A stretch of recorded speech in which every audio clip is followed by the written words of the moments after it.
35W southbound near 42nd Street on the right shoulder. We've got accidents at 15th Street and Park Avenue and on Rice Street north of Maryland Avenue.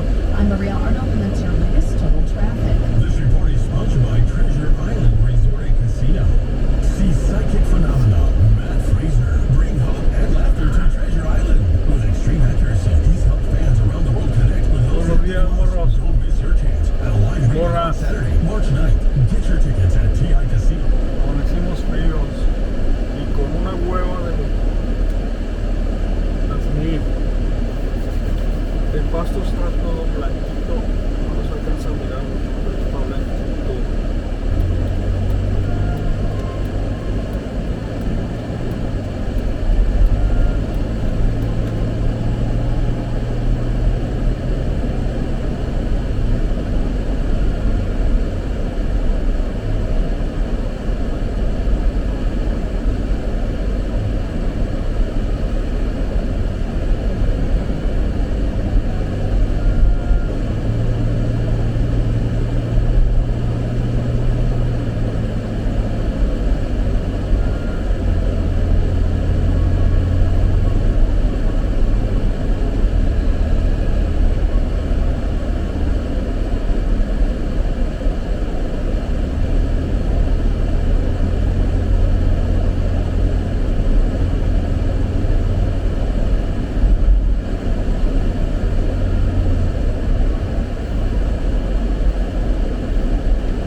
Se va quemando este vato, literal, se va quemando ese camión.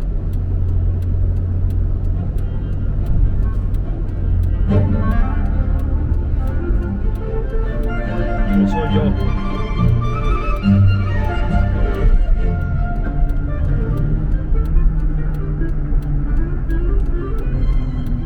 ¿Soy yo o es el camión ese?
101.5 is KSJN, Minneapolis and St. Paul, bringing music to life with member support. For that, there's more Bach on the way, by the way, after news and this weather for the Twin Cities, which calls for a cloudy day, maybe some fog in the morning. By this afternoon, we'll see a high up around 47, 48, pretty nice. Tonight, partly cloudy, low in the upper 20s. And after frost overnight, we'll see sunshine tomorrow morning, then maybe some clouds coming back. You know what else comes back tomorrow? There's a high near 50. 26 is the temperature right now at 99.5.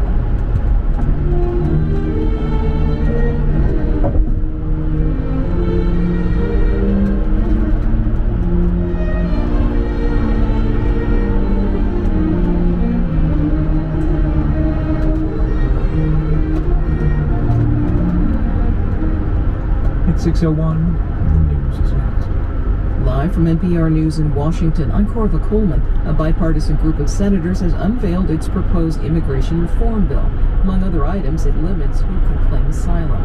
The former President Donald Trump is calling on congressional Republicans to kill the bill, and House GOP leaders say they'll do just that. Oklahoma Republican Senator James Lankford, who helped negotiate the measure, says he's puzzled. If we have a crisis on our southern border, and we do have a crisis on our southern border, that is a very real national security problem, we should address that and do what we can to be able to solve that problem, not just hope it gets better or hope that an election solves an issue. Senate Majority Leader Chuck Schumer says immigration is one of the most difficult issues Congress faces. If Democrats were writing this bill, it wouldn't be exactly the same, but this is what compromise is all about. This is how we have to come together in a bipartisan way to get things done, and we have. The bill also has aid for Ukraine and Israel. There is no other path forward in Congress at present to provide them with funding. Secretary of State Antony Blinken is on his way to Saudi Arabia. It's the first stop of his latest trip to the Middle East to discuss the war in Gaza. NPR's Michelle Kelman is traveling with Secretary Blinken. This is the Secretary's fifth trip to the region since Hamas attacked Israel last October, sparking a devastating war that has left much of Gaza in ruins. The Secretary is pushing for another humanitarian pause in fighting. If Hamas agrees to release more hostages, he'll be visiting the countries involved in that diplomacy, Qatar and Egypt, and plans to visit Israel and the Israeli-occupied Palestinian West Bank.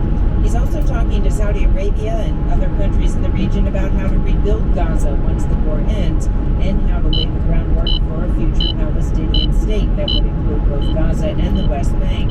Saudi Arabia wants a clear pathway to Palestinian statehood before it formalizes ties with Israel. Michelle Kellerman, NPR News. This morning, a Michigan jury starts deliberating the fate of a woman whose son shot and killed 4 high school classmates in 2021. From member station WDET, Quinn Kleinfelter reports Jennifer Crumbly faces 4 counts of involuntary manslaughter. The prosecution alleges Jennifer Crumbly ignored signs her teenage son needed counseling and instead agreed he could have the gun used in a crime as a present.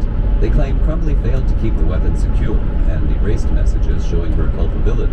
But defense attorney Shannon Smith blames the husband for not locking the gun away and says Jennifer Crumbly never saw reports suggesting her son might be seriously troubled. No parent would purchase the weapon if they believed their child had mental illnesses. The case could set a precedent for whether a parent can face criminal charges because of the actions of a child. For NPR News, I'm Quinn Kleinfelter in Detroit. You're listening to NPR. And you're hearing it on your classical NPR. The support from the Public Welfare Foundation, committed to advancing a transformative approach to justice that is community-led, restorative, and racially just. Learn more at publicwelfare.org.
Dice Marta que por qué voy en el camino hablando solo, ve los videos y dice que pues es que todo el mundo hablamos con nosotros mismos, pero yo hablo en voz alta y me contesto en voz alta.